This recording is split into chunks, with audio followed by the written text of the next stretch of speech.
कबीर साहब कहते हैं जिस घर में कथा नहीं होता है, कीर्तन नहीं होता है,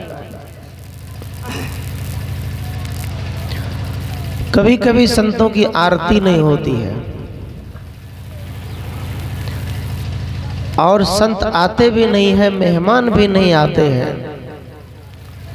तो साहब कहते हैं उस घर में चुड़ैल, डायन, भूत प्रेत, तंत्र मंत्र, जादू टोना, इन सब का वास होने लगता है।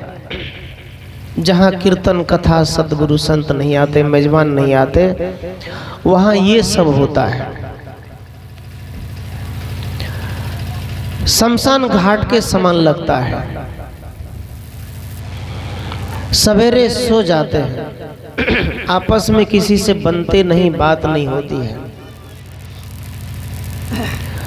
तो कबीर साहब कहते हैं भूत प्रेत का मतलब होता है बुद्धि खराब हो जाना, बुद्धि ठीक नहीं रहना, सोचन शक्ति काम नहीं करना, यह है भूत प्रेत, आदमी के अंदर वाला।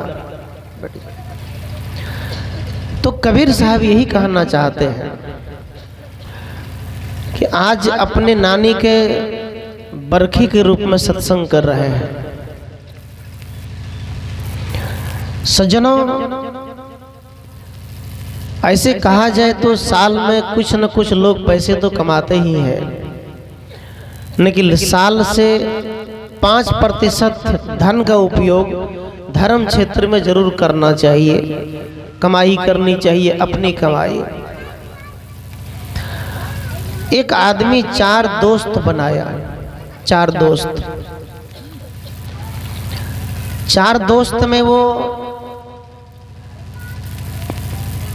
सभी दोस्त के यहाँ जाते थे, लेकिन एक दोस्त तो जो उनके यहाँ कभी नहीं जाते थे। तीसरे दोस्त, दूसरे दोस्त जितने हैं सबके यहाँ कभी दूध, कभी मिठाई, कभी संदेश लेकर जाते थे। चौथा मित्र है, उनके पास कुछ नहीं जाते थे, कभी नहीं। एक दिन वो आदमी मुकदमा में फंस गया। मुकदमा में जब फंसा तो उनको कोर्ट ने, जज ने फांसी की सजा लिखी। कहा यदि तुम्हें कोई गवाह दे दे तो तुम बच सकते हो, मैं तुम्हें बचा लूंगा। तो सभी दोस्त के पास उनको भरोसा था कि मैं जिसके यहाँ ज्यादा दूध लेके गया, संदेश लेकर गया, वो तो मुझे जरूर बचाएगा क्योंकि मेरा दोस्त है, मैं दूध लेकर गया हूँ। उनके पास गया, कहा दोस्त अब आप ही मुझे बचा सकते हैं, मैं मुकदमा में फंसा हूँ, क्या मुझे बचाएंगे? दोस्त ने कहा हाँ, जो करना पड़े थोड़ा तो करेंगे। लेकिन उस समय तो कह दिया, लेकिन बाद में लोग विचार जरूर करता है। कह तो दिए, याद रखना बड़े से बड़े करीबी लोग आपके यदि कोई ऐसे काम आने वाला है तो उस समय पीछा मुंह कर लेगा, पैर खींच लेगा, हम नहीं करेंगे। इसलिए कर्म आदमी को सोच समझ के करना चाहिए, आपको साथ कोई नहीं दे सकता है।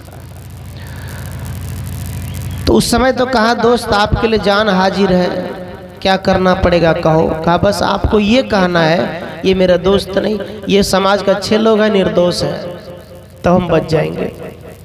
4 गवाह की जरूरत है, 4 हमारे दोस्त हैं। वो गया, रास्ते से घूम गया, कहा दोस्त हमको आज काम है, जाने दीजिए, रास्ते से मुड़ गया। दूसरे के पास गया, वो कोर्ट तक तो गया, लेकिन वहां से फिर बच के निकल गया। सभी दोस्त के पास गया, उनको कहीं भी उनको राहत नहीं मिली, सही गवाह का सही बयान नहीं दिया किसी ने। अब उसको याद आया कि जिसके यहाँ कभी नहीं जाते थे ऐसे दोस्त के यहाँ गया। जैसे सुदामा और कृष्ण का प्रेम। सुदामा की पत्नी ने कहा कि जाओ ना अपन दोस्त के पास, अमीर छे, अपना सब गरीब छे, तो जरूर मदद करते। तो कहा हम लेकर क्या जाएंगे। तो सुदामा उनकी पत्नी ने सुदामा को चावल भुजा भूज कर दिया, कहा ये लेकर जाइए आप दोस्त के पास, वो जरूर आपका मदद करेगा।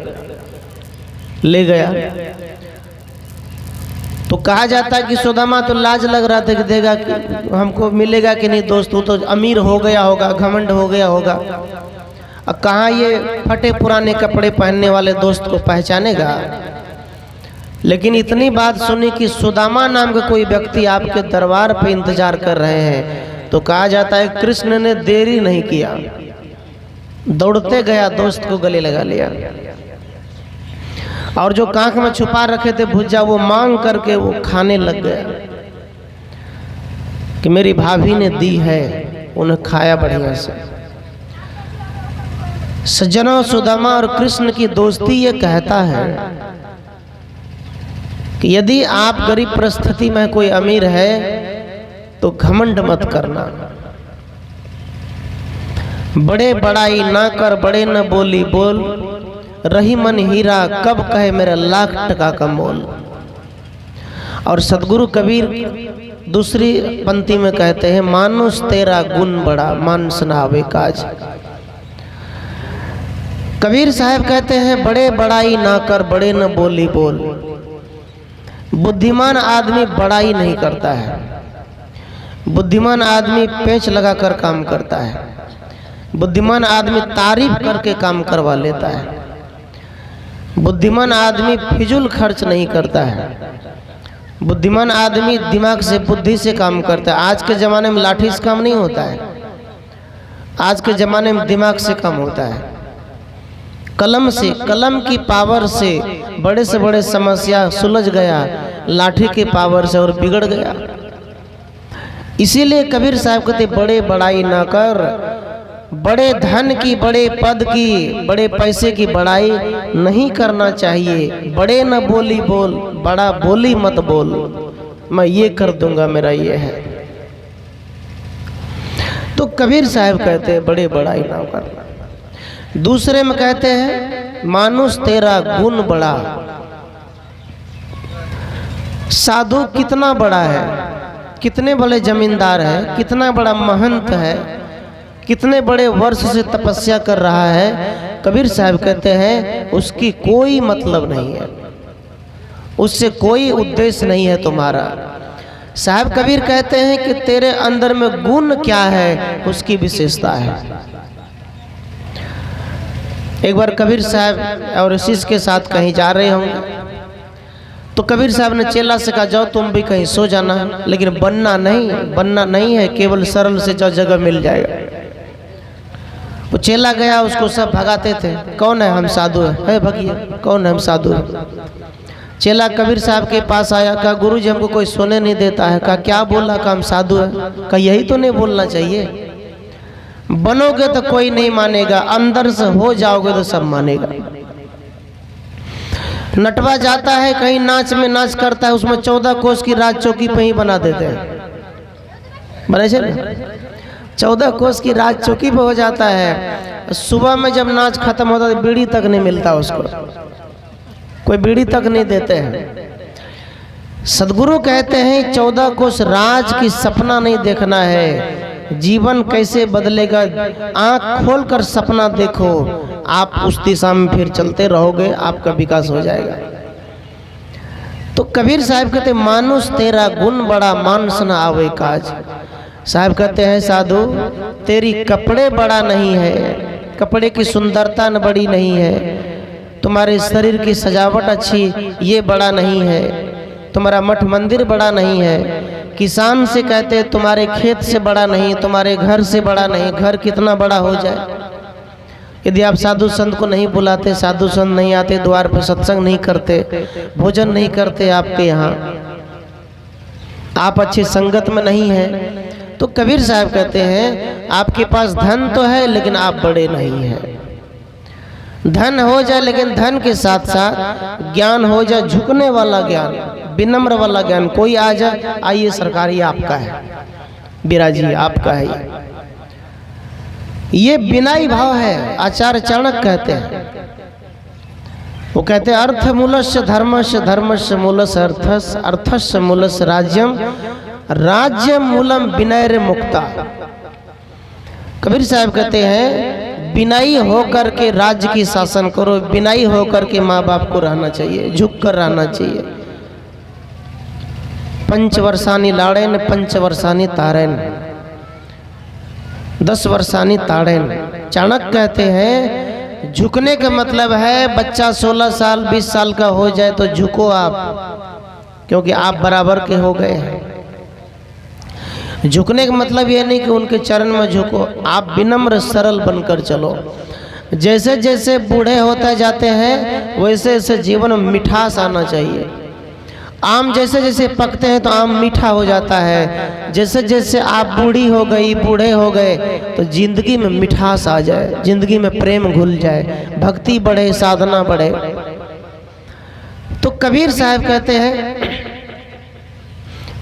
कहते हैं ऐ मनुष्य, तू रूप रंग से बड़ा नहीं है, तू बोलने चालने से बड़ा है। यदि तू अपने बेटी को गाली दे रहा है, बेटा को गाली दे रहा है, भोरे उठते उठते गाली गलौज चल रहा है, तो आप बड़े नहीं हैं, छोटे हैं। गुण की पहचानो। नमक अपने घर में छीट दो, भर घर में चींटी नहीं लगेगा। चींटी लगेगी नहीं। चीनी का एक दाना भी गिर जाए तो वहां चींटी अपने आप आ जाएगी, उसको कोई आमंत्रण नहीं है। अपने खुशबू अपने सुगंध के माध्यम से वो खुद पहुंच जाएगी।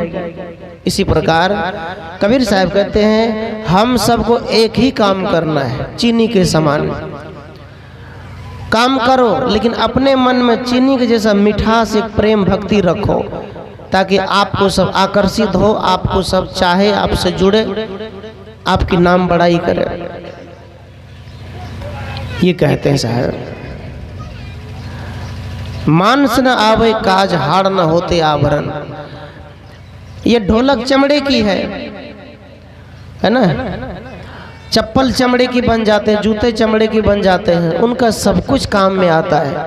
हम मनुष्यों का कुछ काम आता है। जिंदा है तो आंख निकाल लो, वो काम आ जाएगा। दान करते लोग आंख के दान, खून दान, लेकिन मरने के बाद कुछ काम नहीं आता है। इसलिए सदगुरु कहते हैं मरने के बाद एक कर्म ऐसा करो जो काम आ जाए। तो मैं कहाँ था, कहानी पर। वो जो अंतिम वाला मित्र है उनके पास गया, कहा मित्र सबसे मैं हार गया, बस आप बचा लीजिए मुझे। आप यदि बचा लेंगे, मैं तो आपके पास कभी आता नहीं था, आज मैं पहली बार आया हूँ, मैं फांसी पे हूँ, सजा हो जाएगी, मुझे बचा लीजिए, दोस्त गवा दे दीजिए। कहा दोस्त क्या करना पड़ेगा आपके लिए, बोलिए। कहा जाता है वो दोस्त कोर्ट तक गया, कोर्ट में और 4-5 लोग को लेकर गया, गवाह देकर के वो दोस्त को छुड़ा लिया, बचा लिया, दोस्त बच गया। ये दोस्त कौन है? सत्संग, परोपकार, धर्म, सेवा, ये दोस्त है। ये दोस्त है हमारे। कबीर साहब कहते हैं कि मनुष्य जब दुखी होता है तो जहर खाने का मन करता है, भागने का मन करता है, रेल में बस में कट जाने का मन करता है, घर से निकल जाए, सबका करता है। लेकिन सदगुरु कबीर कहते हैं क्योंकि आपने माया से दोस्ती ज्यादा की, माया से। मन लागो मेरो यार फकीरी में, जो सुख पाओ नाम भजन में, सुसुख नाही अमीरी में। कबीर साहब कहते हैं मन लागो मेरो यार फकीरी में। माया कहीं नहीं है। मानो तो सब माया है। माया किसके लिए है, अब माया किसके लिए नहीं है? क्या साधु संत घर नहीं बनाते? साधु के पास जितनी सुख सुविधा होते हैं उतने आपके घर में नहीं होंगे, लेकिन साधु उनका सही मैनेजमेंट करके चलते हैं। लेकिन साधु के पास उतना जंजाल नहीं होता है। घर में जंजाल होता है, गृह कारज नाना जंजाला। घर में अधिक जंजाल है, कभी बच्चे के कपड़े फट गए, कभी पढ़ाना, स्कूल फीस देना है, कभी इधर हो कभी उधर। लेकिन जो सेटिंग करके चलना जानते हैं उसके लिए कोई माया नहीं है। अच्छे जीवन जीने वाले पति पत्नी हो जाए तो बाल बच्चे घर परिवार ठीक से सब कुछ चला लेता है। माया का मतलब गाड़ी माया नहीं, मोबाइल माया नहीं, मकान माया नहीं है, पैसे माया नहीं है, माया उसे कहते हैं। उसी के लिए जब हम एक दूसरे को मारना शुरू करते, एक दूसरे को मतलब हड़पना शुरू कर देते हैं, तब माया है। मान लीजिए ये पैसा है, 10 रुपए के नोट काम हाथ में आ गया, उसी के लिए यदि हम चोरी करने लग गए तो माया है। इससे नुकसान है, जिंदगी में नुकसान होता है। इसलिए सज्जनों, सदगुरु कबीर कहते हैं, माया माया सब कहे, माया न चिन्हे कोई। माया चिन्हे सो जना जो संत विवेकी होए। कबीर साहब कहते हैं कि माया के अगर गिनती करा दूं तो आप लोग कहेंगे माया ये थोड़ी होता है। माया का मतलब खैनी होता है, समझ रहे? खैनी, जो माया इस हाथ में लिया है, जिसको खाने केवल आदत है, पेट नहीं भरेगी, थू करते रहे, कहीं फेंकते रहेगा उसको। एक बात विचारिए, गुटखा खाने वाले, खैनी खाने वाले से आप फेंकते क्यों है? क्योंकि खाने का चीज है, मुंह दिया खाने के लिए, जो मुंह में डालो उसको खाओ। कुछ छिलका वाला चीजें होती है जो मुंह से खाते खाते छिलका निकाल दी जाती है। तो आपको जब केमिकल की कमी है, पानी की कमी है, खून की कमी, तो चढ़ाते हैं। मुंह में जो लार बनता है, मुंह में लार जो है, थूक है, वो घुटने का चीज है, फेंकने का नहीं है। मुंह यदि सूख गया तो समझ लो आप या तो दांती लगेगी, या तो फिर उल्टी होगी, या तो फिर आप बेहोश हो जाएंगे। पानी की जरूरत है। तो जो थूक फेंकता है वो एनर्जी है, विटामिन है, वो विटामिन थूक रहा है। तो खैनी खाओ तो पूरे खा जाओ, फेंको मत, पूरे घुट जाओ, तब फायदा होगा। फेंकते जाओगे तो फायदा नहीं होगा। इसलिए इसी को माया बोलते हैं। ये जो खैनी है, इस खैनी को जो फेंक दिया ये आज के सत्संग से, वहाँ के सत्संग से, वही है माया को दूर कर देना, माया से छूट जाना, छुटकारा प्राप्त कर लेना। इसको कहते चिन्हो माया को। बुढ़ापा आ गई, अब भजन करने का समय है। पोता पोती को खिलाओ, आशीर्वाद दो, भजन करो, जितना ताकत है खेत जाओ, काम करो। लेकिन आप बच्चों को सौंप दोगे, अब ये सब तुम चलाओ, मेरी भी सेवा करो, बेटा तुमको आशीर्वाद है, हम तो रमे अब भजन में। ये कबीर साहब कहते हैं। मन लागो मेरे यार फकीरी में, इसका मतलब ये नहीं कि तुम भजन मत करो, साधु हो जाओ, कमंडल ले लो, चूटा ले लो, निकल जाओ, ऐसा नहीं कहा। कबीर साहब कहते हैं फकीरी का मतलब है जितना धन कमाओ कमा लो, लेकिन मन को शांति दशा में रखो। खूब कमाओ, लेकिन अपने आप को ये सोचो, ये मैं तो कमा रहा हूँ, ये मेरा नहीं बच्चों का है, मैं तो फर्ज निभा रहा हूँ। इस हिसाब से चलो। इसको कहते फकीरी का जीवन, फकीरी भाव। इस हिसाब से चलना चाहिए। यही साधु संत करते हैं, सब तो नहीं कर पाते। जीने का रास्ता, सुख से जीने का रास्ता यही है कि साधु हम लोग अपने आश्रम में, आप लोग अपने घर में, दोनों जगह अपने मन को मांझो। एक साधक गुरु के पास गया, गुरु से कहा, गुरु जी मन क्या है, साधना क्या है, घर में करना चाहिए कि आश्रम में करना चाहिए, कहाँ करनी चाहिए बताइए। तो गुरु जी ने कहा तुमको तो कुछ दिन रहना पड़ेगा ये सब जानने के लिए, आश्रम में रुक जाओ, तो मैं बताऊंगा। वो रह गए आश्रम में। तो गुरु जी ने एक नियम बना दिया, एक लोटा मांझने वाला, लोटा मांझो। अब रोज लोटा मांझना पड़ता था, रोज। चेला ने कहा गुरु जी रोज लोटा की करबे मांझ के, 2-3 दिन 4 दिन पर मांझबे, कल के नहीं, छोड़ दो, कोई बात नहीं, तुम्हारी मर्जी।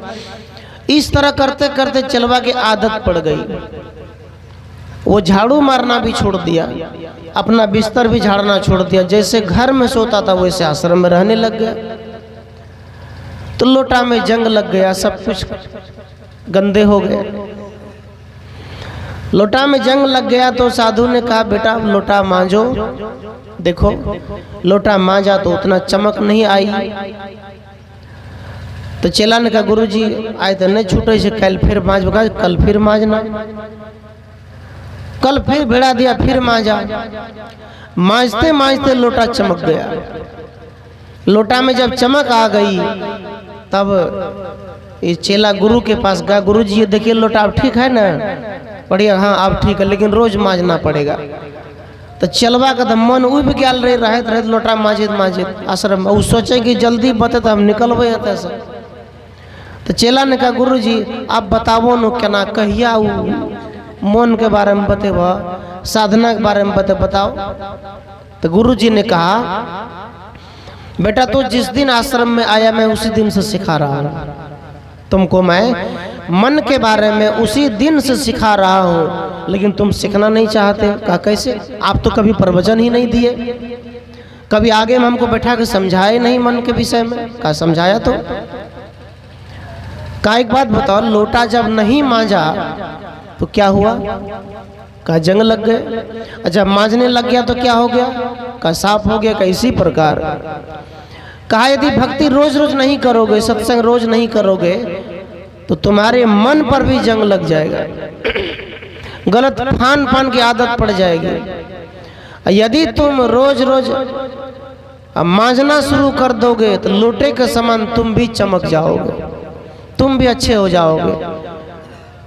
तो गृहस्थ घर में सत्संग कैसे करेंगे? रोज रोज तो सत्संग नहीं कर पाएंगे। मान लीजिए इसी गांव में रोज नियम बना दे रोज सत्संग का, रहता है? नहीं रहता है। क्या सुनते? रोज नहीं सुन पाएगा। रोज रोज करने का मतलब है आप बिजनेस जाइए, दुकान जाइए, खेत जाइए, कहीं भी जाइए, आप सत्संग से उठने के बाद 24 घंटा कुछ भी काम करो, कबीर साहब कहते हैं वहीं अपने अंदर ही अंदर अच्छी सोच रखो, प्रभु का नाम भजते रहो, वही है भजन, वही है मन की सफाई, वही ये सब काम करो। जो कुछ करो सो पूजा। कबीर साहब कहते हैं गोबर उठाते समय भी खुशी से काम करो, बथान साफ करो तो खुशी से करो, घर की काम करो तो खुशी से करो, अपने आंगन द्वार सफाई करो तो प्रसन्न होकर करो कि हम मंदिर की सफाई कर रहे हैं। कबीर साहब ये नहीं कहते पूजा करने को पूजा कहते, वो कहते जो करना है वो पूजा ही तुम करो, पूजा ही है वो, जो भी करो बोलो तो पूजा, प्रेम से बोलो, जो भी करना है करो। इसलिए कबीर साहब की पूजा कोई एक नहीं है, कबीर साहब की पूजा हर जगह है, हर कदम पे है। जहाँ जहाँ डोलो सो परिक्रमा, जो कुछ करो सो पूजा। जहाँ जहाँ डोलो का मतलब एक बेटी ससुराल जा रहे तो पिता उसको रोज कहते थे बेटी ससुराल जाइए ना तो हाथ डोलबैत रहिए, हाथ डोलाते रहना, लेकिन उसको क्लियर जो समझाना चाहिए वो नहीं समझाते थे। बस इतना कहते थे बेटी जत्ता भी जाइए हाथ डोल, नहरा जो बेटी ससुरा जो बढ़िया डोला बेटी कतो खो, कहीं भी जाओ। तो बेटी को उतना ये नॉलेज नहीं था कि क्या कह रहे हैं। शादी होकर गई तो उस दिन भी गाड़ी पर बैठा दिया, तब भी कहा बेटी नहरा जो ससुरा जो बढ़िया बेटी कतो खो, ये कह दिया। तो ओकरा यादे रहे। तो अब बेटी मान गए कि हमारे पापा कहे छे तो माने पड़ते। यहाँ से गई, अब यहाँ तक चूड़ी तो पहनी हुई थी, वहाँ गए ससुर को भोजन दे दिया, एना हाथ डोला दिल के ऐसे से हाथ डोला दिया।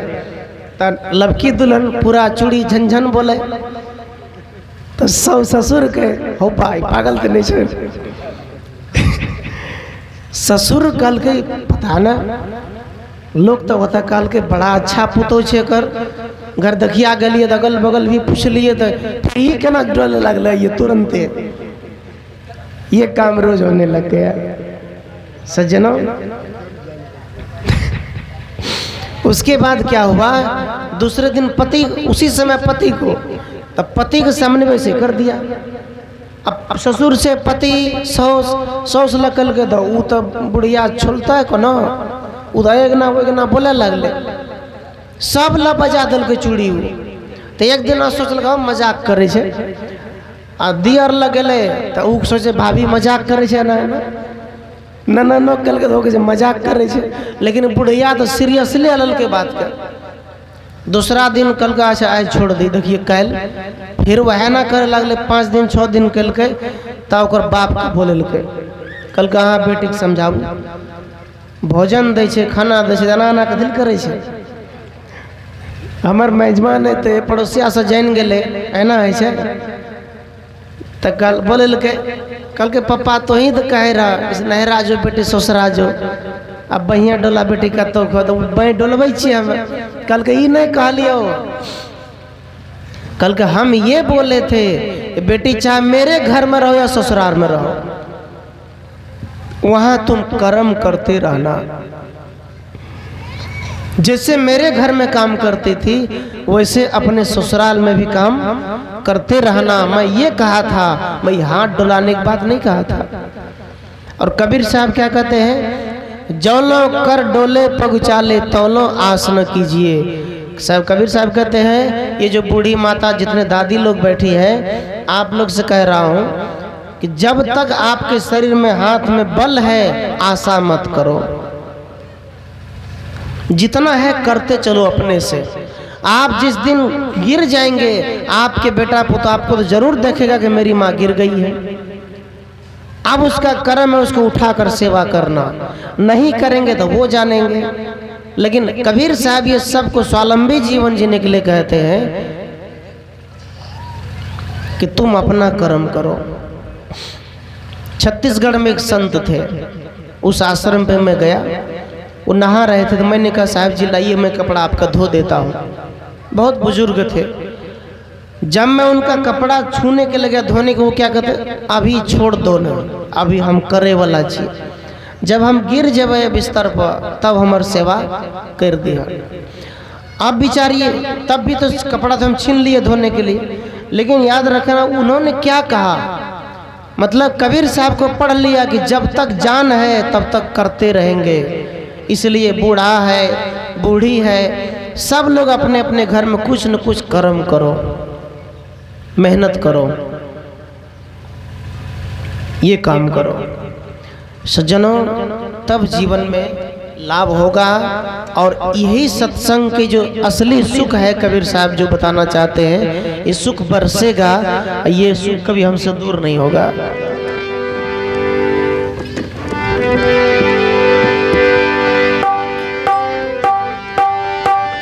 यार फकीरी में मनवा हो मनवा लागू मेरे यार, फकीरी में मन लागू मेरे यार। यार फकीरी में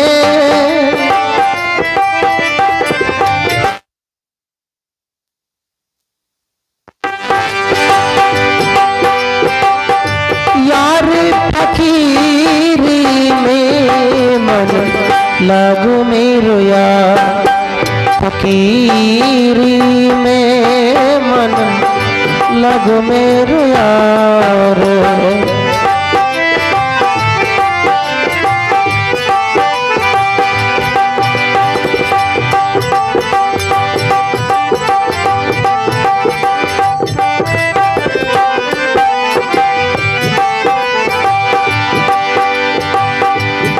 सुख पाओ राम भजन में, सो सुख नाही अमीरी में हो। जो सुख पाओ राम भजन में, सो सुख नाही अमीरी में।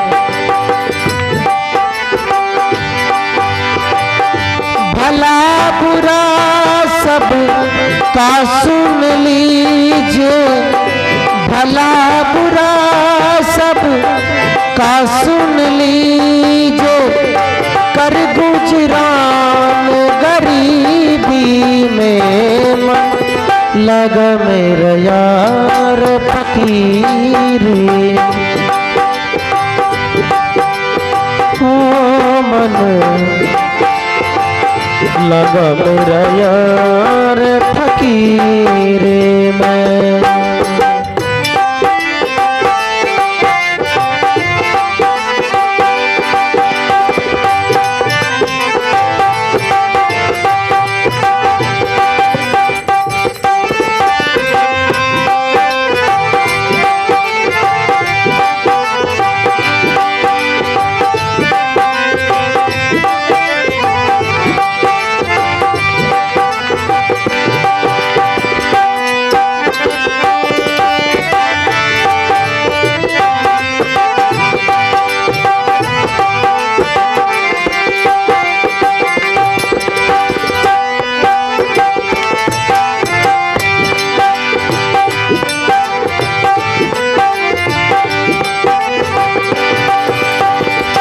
हाथ में कुंडी बगल में सोटा, चारों दिशा जगीरी में हो। हाथ में कुंडी बगल में सोटा, चारों दिशा जगीरी में।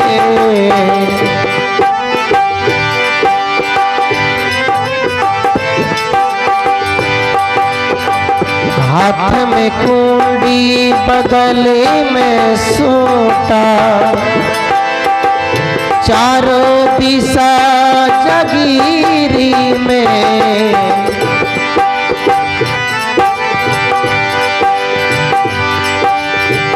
भला बुरा सबका सुन लीजिए, कर गुजरान गरीबी में। मन लगा मेरा यार फकीरे, मन लगा मेरा यार फकीरे। फकीरी में हो गरीबी में, मन लगा मेरा यार फकीरे। मन लगा मन लागर लगा, मन लागर लगा, मन लागर लगा यार फकीरी में। मन लगा मेरा यार फकीरी।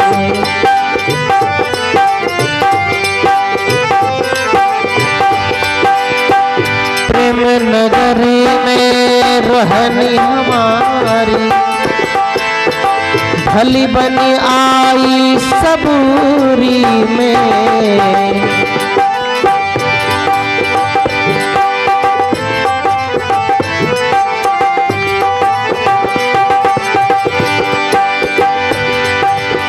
चार दिशा गुम भक्ति कर लो, चार दिशा घूम भक्ति कर लो। कर जन कल्याण गरीबी में, मन लगा मेरा यार फकीरे। हो मन लगा लगा मेरे यार फकीरी में। यार फकीरी में, फकीरी में, फकीरी में। मन लगा मेरा यार, मन लगा मेरा यार फकीरी में। मन लगा हो मन लगा, मन लगा मेरा यार फकीरी में।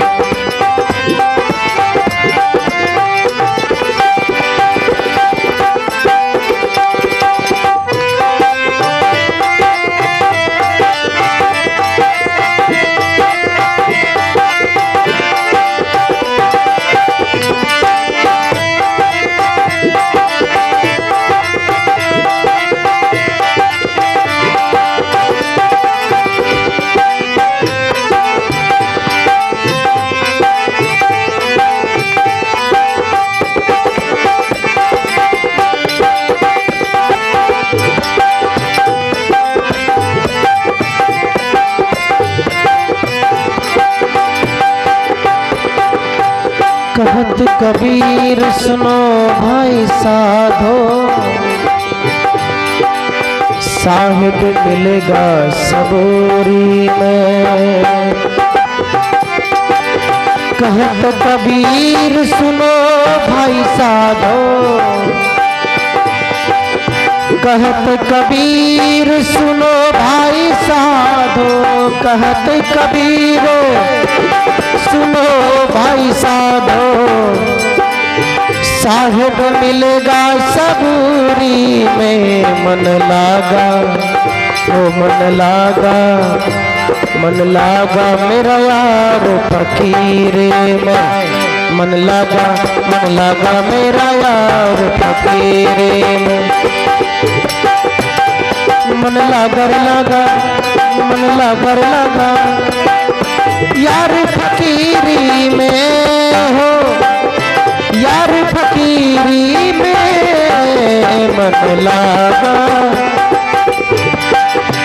मन लागा मेरा यार फकीरे में। मन लगा मेरा यार फकीरे। भला बुरा सबका सुन लीजिए, कर गुजरान गरीबी में। हाथ में कुंडी बगल में सूटा,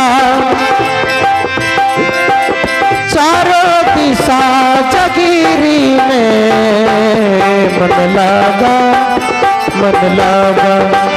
मन लगा मेरा यार फकीरे में। मन लगा मेरा यार, मन लगा।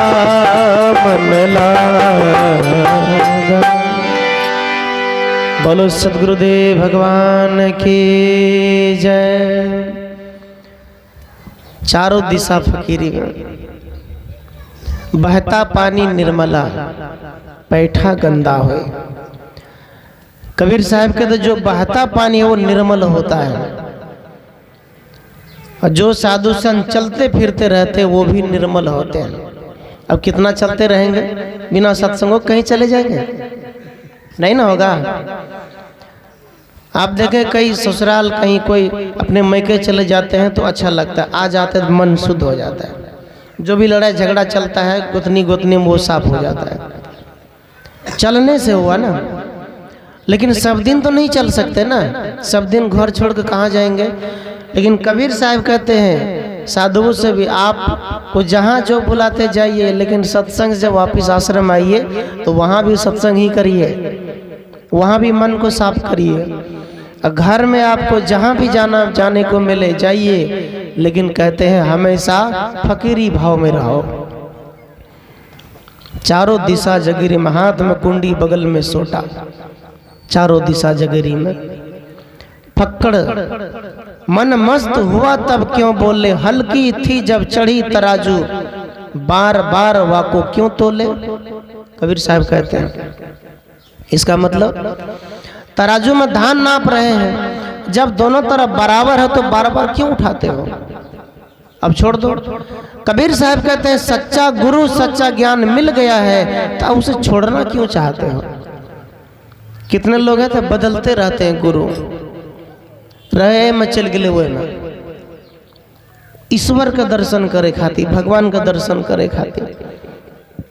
लेकिन कबीर साहब कहते हैं मन मस्त हुआ तो क्यों बोले। जब ये मन मस्त है, मस्त मन में तुम और खुराफात क्यों करते हो, जो है उसी में भक्ति करो, वही जगह सत्संग करो। स्थिर आसन से तन थिर, बचन थिर, मन थिर, सुरति निरत थिर होए।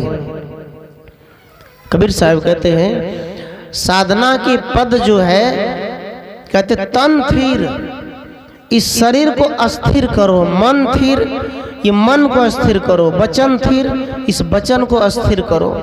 अर्थात बचन में जो गाली गलौज करते, चुगली निंदा करते, अगर बात होता है फटफट उठ जाता है। कहते हैं इसको अस्थिर करो। सुरति निरति थिर, सुरत देखने वाला, इस दृष्टि से गुरु जी को देखो, इस दृष्टि से सदगुरु के प्रति ध्यान लगाओ। साहब कहते हैं तब सब स्थिर हो जाएगा। बिना स्थिर से प्रवचन भी नहीं होगा, इतना ध्यान रखना। बिना स्थिर हुए एक चौपाई पर आप ठीक से बोल भी नहीं पाएंगे। लेकिन कबीर साहब कहते आप लाखों के भीड़ में रहना, लेकिन एक चौपाई को उसी भीड़ में मन करते रहना कि हम क्या बोलेंगे, क्या कहेंगे, क्या सुनाएंगे पब्लिक को। ये चौपाई को ध्यान में रखते रहना चाहिए। कबीर साहब कहते चलते फिरते भजन करो जहां भी करना है। संत रविदास भी चलते फिरते भजन करते थे, जिसको चमार जाति बोलते थे। संत रविदास को इतना नहीं जानते माता लोग भी, जाने छे अपने सब। देख लियो ओकर फोटो केना है, कहियो देख लिया? नहीं देख लिया। संत रविदास के फोटो तो नहीं देख लिए, कबीर साहब को देखने है। रविदास के फोटो कबीर साहब के जमाना में ही भेल रहे, और संत रविदास शिरोमणि कबीर साहब के जैसा ही विद्वान संत। और उस संत जूता बुनकर ब्राह्मण जब जा रहे थे तो ब्राह्मण से कहा मेरे लिए ले जाओ प्रभु, गंगा मैया को दे देना 1 रुपए। दमड़ी, आप कोई भजन में सुनिए, दमड़ी, फूटी, कौड़ी, अधेला, ये सब भजन में लिखा है कबीर साहब के। दमड़ी कहते थे पहले पैसा को। तो ब्राह्मण ने ले लिया, ब्राह्मण को लालच हो गया। ब्राह्मण गया, लालच से गंगा मैया को दान नहीं दिया।